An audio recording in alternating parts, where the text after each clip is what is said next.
Fruit industry को बचाओ, हमारी फ्रूट इंडस्ट्री को बचाओ, नेशनल हाईवे को बहाल करो, नेशनल हाईवे को बहाल करो, we want justice, we want justice. 15 दिनों से कंटिन्यू से जो हम माल है उसमें करीबन अभी तक हमको एस्टिमेट लग रहा है कि 1000 से 1200 करोड़ रुपया लॉस हो चुका है।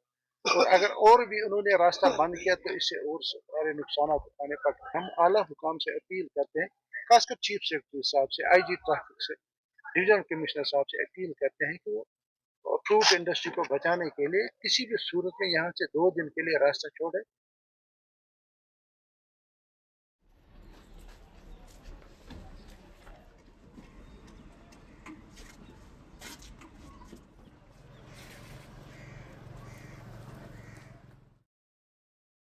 इसका अमरगढ़ हमारा रेलवे स्टेशन नजदीक है।